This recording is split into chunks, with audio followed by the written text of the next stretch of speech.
Boxing truth here. Guillermo Rigondeaux requesting a rehydration clause, showing signs of fear for VASYL Lomachenko, showing some signs of genuine concern of moving up 2 weight divisions to challenge Lomachenko for his WBO strap in 130-pound division on December 9th at the theaters in Madison Square Garden. Perhaps this is too big of a task for Rigondeaux, who begged for this fight, talked all that shit on social media, and now he's heading into the Lion's Den, coming off inactivity, not fighting the most qualified opponents, no worthy contenders, whether that's because the fighters at 22 ducked him, or maybe it was because he didn't bring shit to the table, didn't have any network backing him. A lot of reasons why Rigondeaux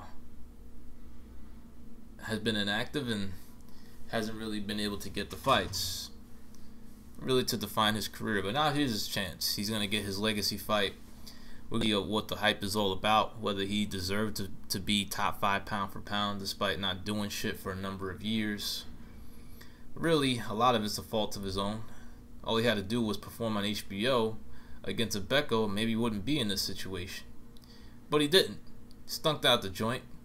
People walked out on the fight, and HBO exiled him. And then Top Rank released him. And now here he is, Top Rank giving him the chance of a lifetime. They didn't have to give him this chance. They could have had Lomachenko fight anybody else. A 130-pounder, seek a unification bout. But now that the fight is a few weeks away, people are complaining that the fight's not being properly promoted. It's sold out. So how much more can it be promoted? It's going to be a sellout crowd there. It's not a pay-per-view fight, so there's not really any pressure to do any pay-per-view numbers or have some buys. It's going to be on ESPN. You know, let Top Rank do their job. Let them do their work. Their track record speaks for itself. Look at the ratings they're doing on ESPN Top Rank Boxing. And expect a lot of promotion on the week of the fight. A lot of promos on ESPN.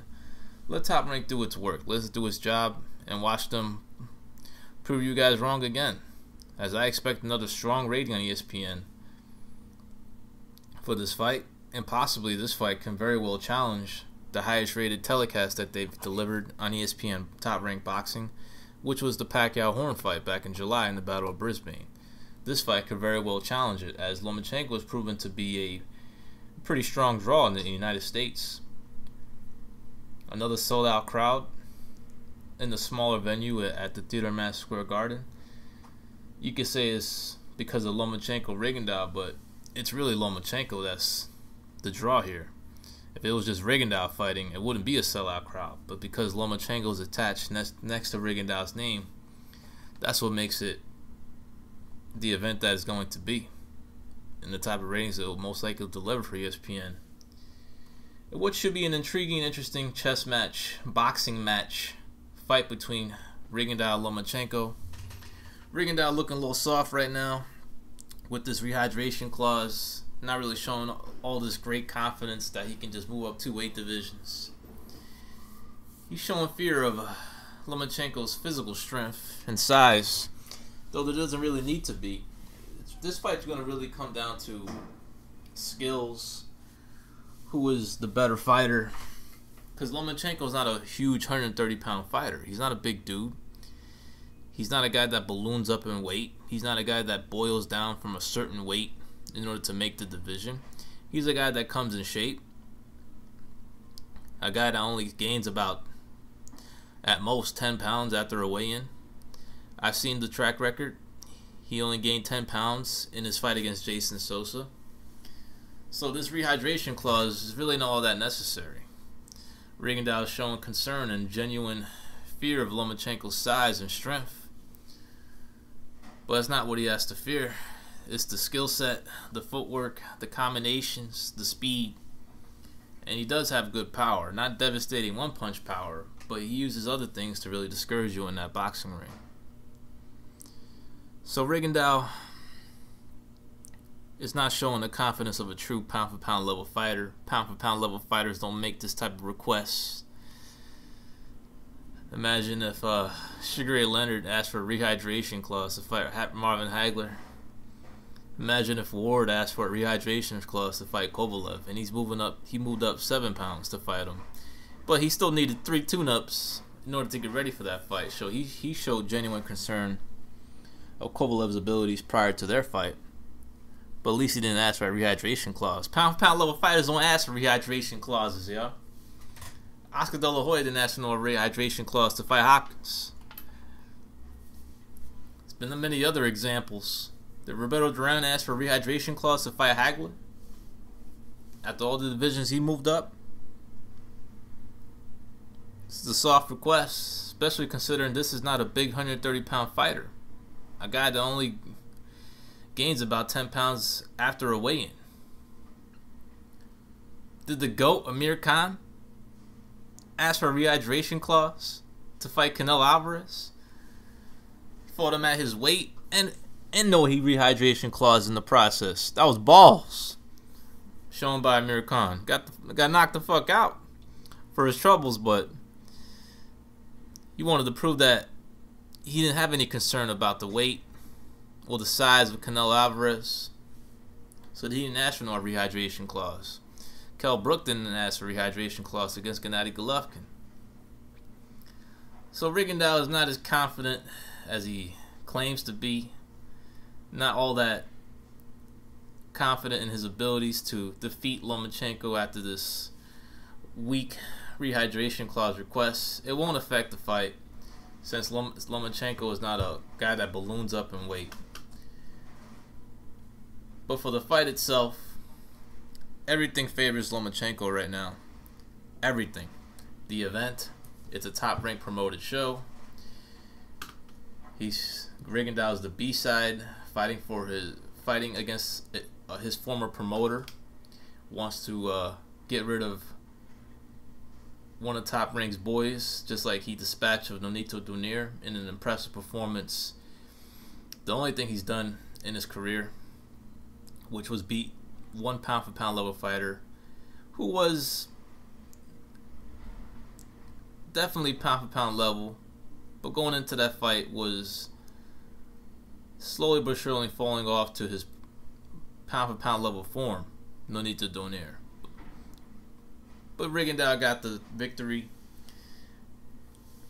Clearly outboxed and outpointed Nonito Donaire, who's a good puncher in the lighter weight classes, but a much smaller man compared to Lomachenko. Doesn't have the pedigree of a Lomachenko. Lomachenko is the biggest fighter Rigondeaux has ever fought, no doubt. And he's most likely the most physically strong fighter he's ever fought. Lomachenko is physically strong for his size. Not a devastating puncher, but he's very physically strong for the way he's built. He's an athletic pressure fighter. Fights you in the pocket. He's right in front of your ass. Makes you miss, makes you pay. Overwhelms you with activity. His footwork, his counters, his foot placement. A fleet-footed pivot counter puncher, combination puncher. Great body puncher. And he discourages you when he makes you miss, and he makes you pay when he's right in front of your ass. Makes you hesitant to throw because he's hard to hit, and he makes you pay. Counters with his own counter punches. Capitalizes your mistakes. But this fight against Rigondeaux is going to be different, because Rigondeaux, he's a patient fighter. He's not the most busiest guy offensively.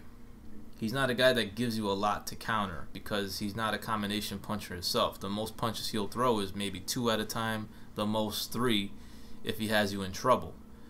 What's impressive about Rigondeaux is his explosiveness when he does punch. His punching power, I would say he's a one punch wise, he's a bigger puncher. He's shown more power in his division at 122 pounds. He's not exactly proven at 130. But when you look at them punch for punch, I would say Rigondeaux is a bigger puncher, more explosive one-punch puncher, has shown more one-punch power compared to Lomachenko. that's where Rigondeaux has the edge on him when it comes to that. But Lomachenko is the more active fighter. Throws a lot more punches. He's a lot more dynamic with his footwork. Rigondeaux is a guy that waits for you to make a mistake, then he capitalizes. So Lomachenko is not going to have many counter punch opportunities, since Rigondeaux, he's not a guy that likes to throw a lot of punches. He likes to throw when he wants to throw. He likes to make his punches count. So Lomachenko is going to be pushing the pace. He's going to be providing the pressure. And you're going to see Rigondeaux under a lot of pressure in this fight. He's going to have to throw a little more than he would like. He's going to have to fight at a pace that doesn't really suit him as much. He likes to fight at a certain pace. And Lomachenko is going to have to, he's going to have to bring it. He's going to have to bring the pressure. He's going to move his head. He's going to use his foot placement, side to side pivots, angles, and a lot of punches are going to be thrown on his side. Can Rigondeaux capitalize?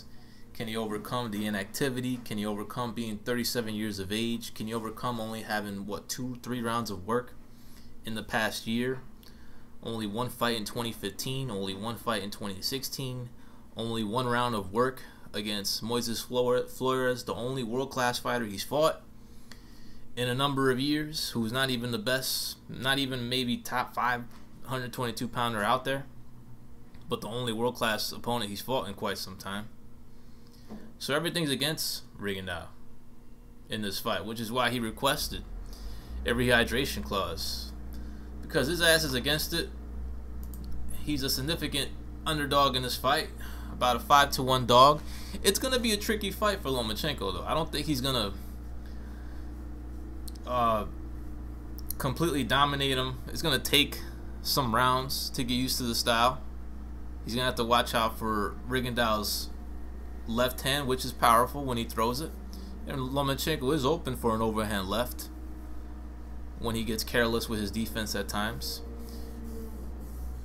Rigondeaux will be smart to throw his right hook as well in this fight from the southpaw stance. Rigondeaux has the power to make it interesting, definitely.